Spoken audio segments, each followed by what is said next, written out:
नमस्कार, आपल्या सगळ्यांचं स्वागत आहे आयकॉन स्टील प्रस्तुत बिल्ड आयकॉन या उपक्रमामध्ये. आज आम्ही आलो धुळ्यामध्ये आणि माझ्यासोबत आहेत इंजिनियर आणि builder developer Jignesh Agrawal sir, जे मागच्या 2002 पासून खरं तर म्हणजे मागच्या ऑलमोस्ट 24 वर्षांपासून ते या क्षेत्रामध्ये अतिशय उत्तमरित्या काम करत आहेत. स्पेशली रेसिडेन्शियल आणि कमर्शियल प्रोजेक्ट्समध्ये तर त्यांचं काम चालूच आहे आणि सोबत गव्हर्नमेंट कन्सल्टन्सीमध्ये पण त्यांचं सध्याला काम चालू आहे. त्यामुळे एकंदर त्यांचा हा सगळा प्रवास कसा होता, त्यांना आलेले अनुभव कसे आहेत, या क्षेत्राकडे बघण्याचा त्यांचा दृष्टिकोन काय आहे, या सगळ्या संदर्भात आपण त्यांच्याशी गप्पा मारणार आहोत बिल्ड आयकॉन या प्लॅटफॉर्मवर. नमस्कार सर. नमस्कार. तर मग आपण गप्पांची अशी सुरुवात करूया, ते म्हणजे अगदी तुमच्या लहानपणापासून की तुमची शाळा कुठली होती, मग कॉलेज कुठलं होतं, आणि सगळ्यात महत्त्वाचं म्हणजे 20-22 वर्षांपूर्वी जेव्हा सिव्हिल इंजिनियर व्हावं असं वाटलं, तर त्याच्या मागचं इन्स्पिरेशन कोण होतं, ज्यांच्यामुळे तुम्ही या बिझनेसमध्ये आलात, काय सांगाल? असं आहे का मी जेव्हा 7वीला किंवा 10वीला होतो तेव्हापासून मला बांधकाम क्षेत्रामध्ये आवड होती. आमच्या स्वतःच्या घराचे काम चालू होते साधारणतः एक 30 वर्षापूर्वी 35 वर्षापूर्वी. तेव्हा मी स्वतः पाणी मारायला जायचो तिथे. अच्छा. तिथून मला सिव्हिल इंजिनियर व्हावं असं आवड सुरू झाली. अच्छा. मला सिव्हिल इंजिनियर होण्याच्या पूर्वी इंजिनिअरिंगमध्ये मला भरपूर ऑप्शन होते का कॉम्प्युटर इंजिनिअरिंग आहे, मेकॅनिकल इंजिनिअर आहे, बरोबर. सिव्हिल इंजिनिअरिंग आहे. पण माझं स्पष्ट म्हणणं होतं की मला सिव्हिल इंजिनिअरच व्हायचे. मी दुसरे ऑप्शन सिलेक्टसुद्धा केलेलं नाही आहे. सिव्हिल इंजिनिअरमध्येच मी रुची ठेवली आणि त्याच्यातच माझं डिग्री पास केली. बरोबर, बरोबर. म्हणजे माझं स्टार्टिंगपासून म्हणणं होतं की आपण सिव्हिल इंजिनियर व्हावं. व्हायला बांधकाम पाहिजे. व्यवसायामध्ये जे काय होईल, एक आर्किटेक्ट आहे, एक सिव्हिल इंजिनियर आहे. आर्किटेक्टमध्ये फक्त कन्सल्टन्सी होतं. माझं कॉन्ट्रॅक्टर म्हणून पण माझं स्वतःच्या घराचा बिझनेस आहे. म्हणून मला आवड होती की आपण कॉन्ट्रॅक्टर म्हणून पण काम करावं, कन्सल्टन्सी म्हणून पण काम करावं. म्हणून मी सिव्हिल इंजिनियर ही फील्ड निवडली. ओके. मग जेव्हा आता तुम्ही या क्षेत्रात आलात आणि स्वतःचं म्हणजे थोडक्यात तुम्हाला यायचंच होतं आणि तुमचा बिझनेस पण या क्षेत्रातला होता. आहे. तर मग काम जनरली आपण सुरुवातीला कुठेतरी प्रॅक्टिस किंवा करतो किंवा सर्व्हिस करतो थोडा हो. अनुभव येण्यासाठी. तो तुम्ही केलात का इथनंच डायरेक्ट सुरुवात केलीत? मी जेव्हा 2002ला पासआउट झालो, तेव्हा म्हणजे माझ्या किंवा आमच्या घरानं प्रश्न पडला की आता हे तर थिअरेटिकल ज्ञान आहे. हो. प्रॅक्टिकल ज्ञान कुठून घ्यावं? बरोबर. मग त्याच्यासाठी आम्ही खानदेशमध्ये एक आम्ही पाठशाळाच म्हणतो त्यांना, रचना विश्व आर्किटेक्ट म्हणून. आर्किटेक्ट रवी वेल पाठक. हो. त्यांचं नाव आमच्या पुढे आलं. मग मी त्यांच्याशी अप्रोच झालो आणि तिथे माझं प्रॅक्टिकल नॉलेज व्हायला सुरुवात केली. साधारणतः आम्ही 7 वर्ष तिथे प्रॅक्टिकल नॉलेज शिकलो. त्याच्यानंतर आम्ही स्वतःची प्रॅक्टिसला सुरुवात केली. बरोबर आहे. मग जनरली असं होतं की जेव्हा आपण हे सगळं शिकून परत येतो, तेव्हा जो पहिला प्रोजेक्ट करतो तो कायम एक वेगळा याच्यासाठी असतो की आपल्याला एक्सपिरियन्स असतो नोकरीचा, पण बिझनेस आपण पहिल्यांदा सुरुवात करणार असतो. मग तो फर्स्ट प्रोजेक्टची आठवण कशी आहे? तो कसा मिळाला? कसा पूर्ण झाला? तो करताना काही अडचणी आल्या का? फर्स्ट प्रोजेक्ट जे काही मिळालं ते आपलं म्हणजे घराचं जे बॅकग्राऊंड होतं नवापूरला. मी बेसिकली नवापूरचे आहे. नवापूरहून मला फर्स्ट प्रोजेक्ट सुरू झाले. साधारणतः नवापूरला पण माझे एक 20 एक प्रोजेक्ट कंप्लीट झाले. तिथूनच माझी करिअरची सुरुवात झाली स्वतःच्या याची. बरोबर. आणि फर्स्ट प्रोजेक्ट मिळाला मला काय एवढं अवघड झालं नाही, कारण मी ऑलरेडी त्या क्षेत्रात होतो एक 5-6 वर्षापासून. बेलपाठक साहेबांचे नाव चांगलं होतं. बरोबर. तिथला येणारा जो कोणी विद्यार्थी आहे तो चांगलंच काम करेल, त्या म्हणून आम्हाला एक नवापूरला काम मिळत गेले. त्याच्यानंतर मी नवापूरला धुळ्याला शिफ्ट झालो.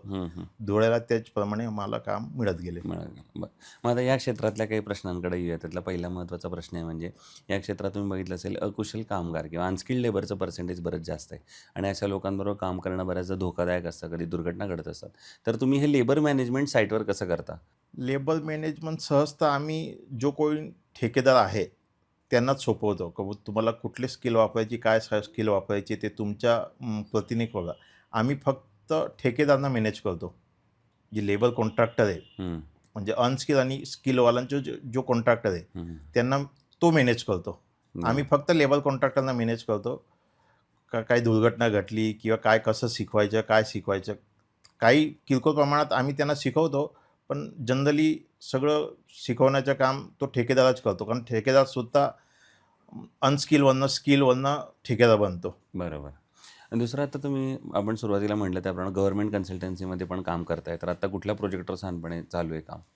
गव्हर्नमेंट कन्सल्टन्सी म्हणजे नवापूर नगरपालिका एक आहे, भडगाव नगरपालिका आहे. त्यांचे सिटी डेव्हलपमेंटचे जे कामं असतात, रस्ते बनवायचे, गटर बनवायचे, पाईपलाईन बनवायचे, गार्डन डेव्हलपमेंट करायची, चौक डेव्हलपमेंट करायची, त्या डेव्हलपमेंटवर काम चालू असतं. बरोबर. मग याच अनुषंगानं आणखीन एक प्रश्न आहे, म्हणजे तुम्ही इथले नवापूरचे सांगितलं तसं मूळचे आहात आणि आता इतके वर्ष काम करताय, 20-25 वर्ष.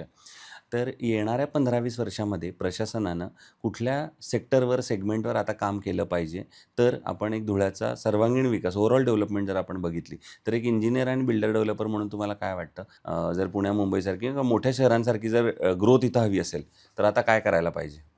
एक तर बघा बेसिक नीड आहे लाईट, पाणी, हं.